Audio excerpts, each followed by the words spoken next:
ご視聴ありがとうございます。今回は、8両化が迫るあの路線で進んでいた、ある工事のご紹介です。8両化を目前に廃止された設備と、変わった線形に隠された裏事情を解説します。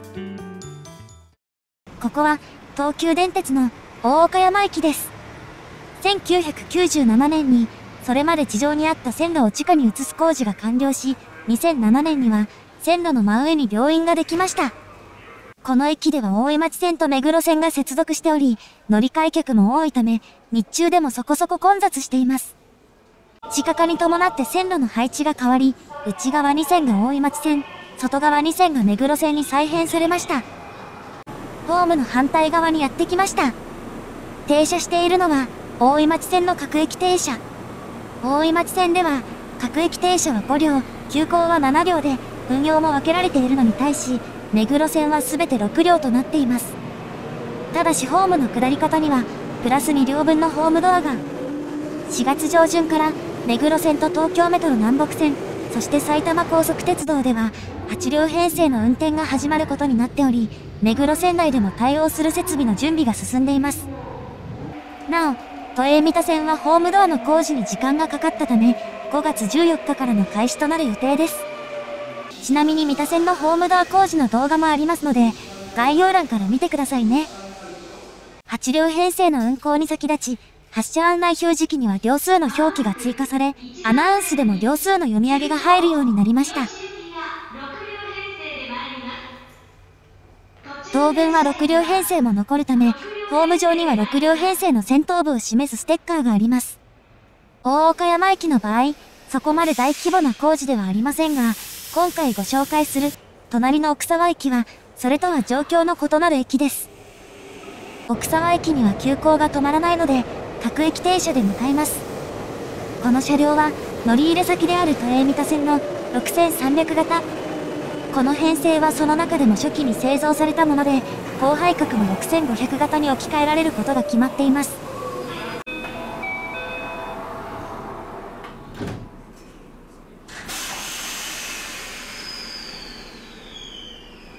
大岡山駅を出て間もなく、大井町線の副線が目黒線の上り線をまたぎます。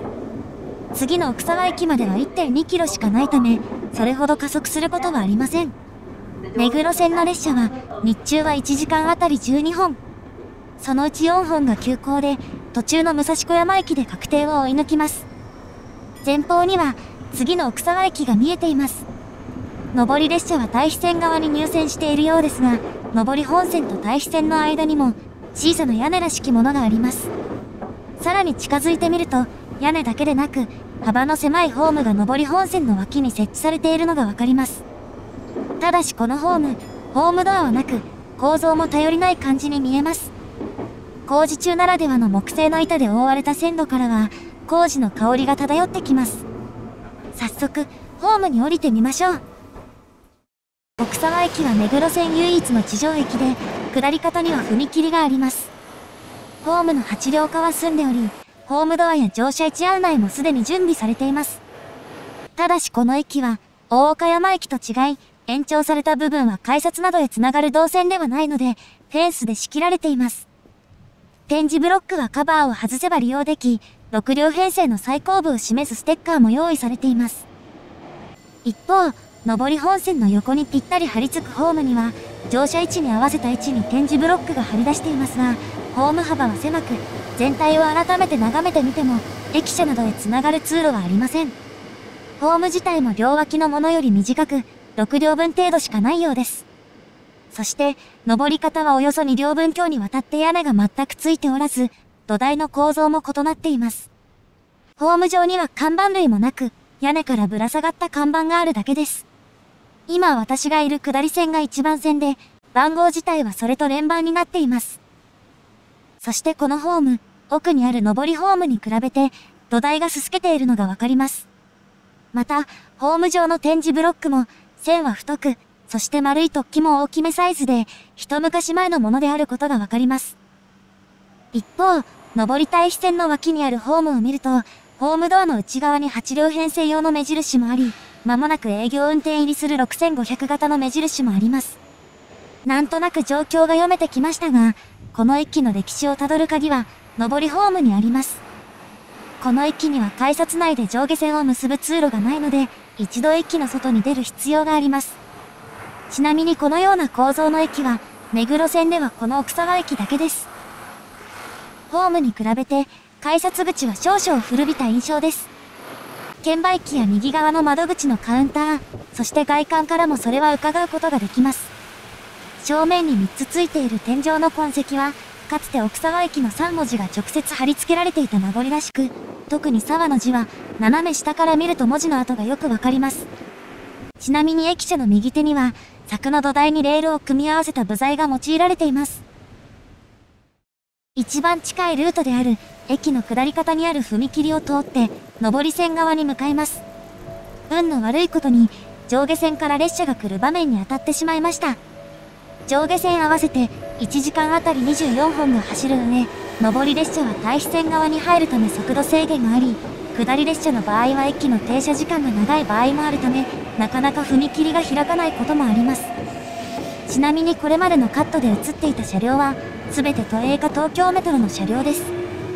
東急の車両はこの両車に比べて少なく、タイミングによっては目黒線内でも全く見かけないこともあります。ようやく踏切が開いたので、反対側へと渡ります。上下線のホームがずれているのは、踏切のすぐ横に上り線の分岐器があり、本線と対比線の間隔を広げるスペースが必要なためです。そしてこの隣には上り線用の駅舎があり、一見してわかる、下り線側に比べて綺麗な作りが特徴です。さらにこの右側には、この駅舎に触れた建築計画のお知らせ看板があります。この駅舎は、今年2月下旬に供用が始まったものです。早速中に入ってみましょう。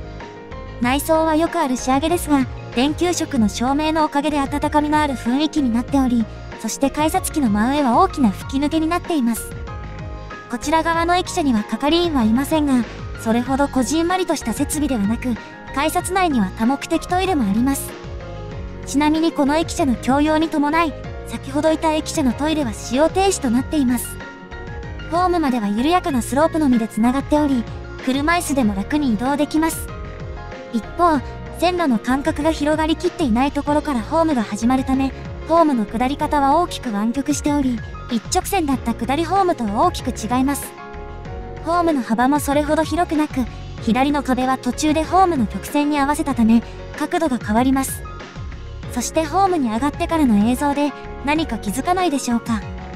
そう、この部分、ホームの端から点字ブロックを剥がした跡が続いています。そしてここは、上り本線の脇にあるホームの端にあたる場所です。ホームのこちら側では床板が削られており、点字ブロックも途中で切れています。もともと奥沢駅は2面3線の構造で、上り線側は島式ホームでした。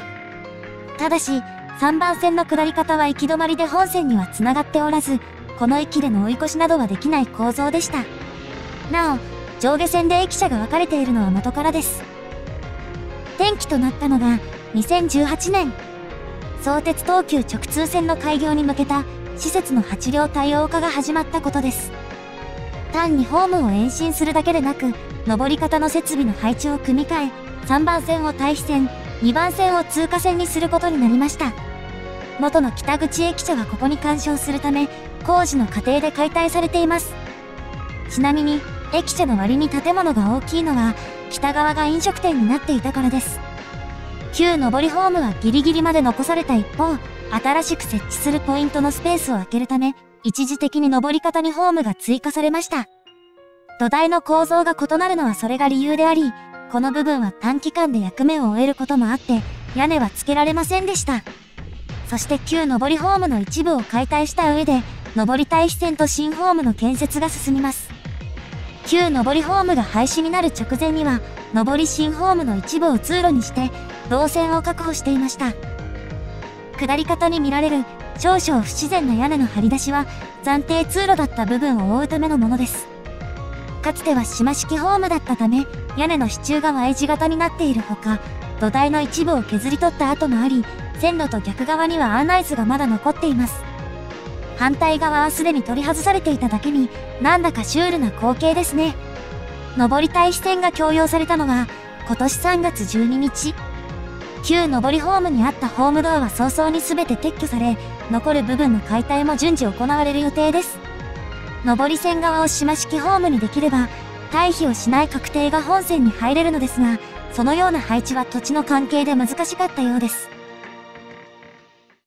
ホームの切り替えは無事終わりましたが、上り級ホームの解体に加え、工事のために比較的短い間隔で継ぎ目を設けた線路の改修がまだ残っています。現在の廃線だと、下り線でも退避できるような渡り線を設置する場合、上り線のポイントよりも下り方に設置する必要があることから、上り線の進路を塞いでしまいます。そのためこの退避線は上り線専用となる予定ですが、日中の環急接続は武蔵小山駅でのみ行われているため、この駅で退避する列車はありません。一日を通しても、この駅で退避を行う列車は、平日の朝ラッシュに1本しかありません。追い抜かれる確定は、7時12分発の都営三田線直通、西高島平行き。せっかくの設備があまり活用されないのは少々もったいないですが、ここで確定を追い抜く急行は、4駅先の武蔵小山まで確定の後ろにつかなくて済むので、所要時間が3分短縮されました。将来的には、ラッシュ時を中心にこの線路をさらに活用し、相鉄東急直通線の速達性を維持する狙いがあるようです。そしてこの駅をめぐる改造計画の舞台は、駅の構内だけではありません。駅舎の入り口にあった階段を上がります。人気はほとんどありませんが、この階段は立ち入り禁止ではなく、上まで進むことができ、改札口の方にはエレベーターもあります。そしてこの階段は線路をまたぎ、反対側へと続いています。なお、エレベーターの横には階段もあります。そして、窓からは線路を眺めることもできるこの部分が、北口駅舎が供用される少し前に供用された南北の自由通路です。特に朝夕において、長時間にわたって遮断される踏切の迂回ルートとして期待されています。ここからだと、仮設通路だった部分にかぶさっている屋根が、後で撤去されるであろうことが想像できますね。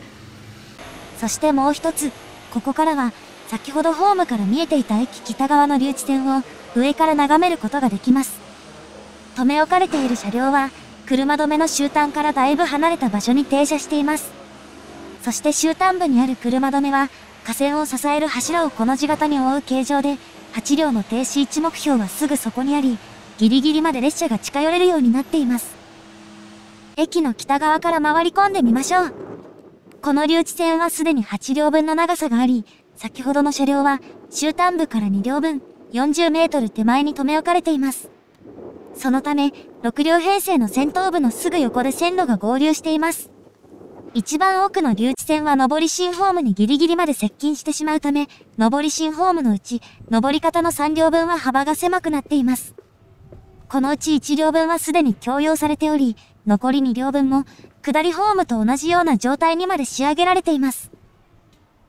留置線を上り方の踏切から眺めると、営業線との勾配の違いや、留置線に向かう線路がもう一度小さくカーブしているのが見え、狭い土地でやりくりした様子が伺えます。ちなみに、留置線が分岐するポイントは、ノーズ可動クロッシングとなっています。対比線との分岐部分は2カ所とも通常のものなので、線路の開く角度が関係しているのでしょうか。そして近くにある歩道橋から眺めると、対比線と通過線は平行ではないことがわかります。角度があるのは留置線との干渉を防ぐためで、ホーム幅を切り詰めたことと合わせ、苦労の跡が伺えます。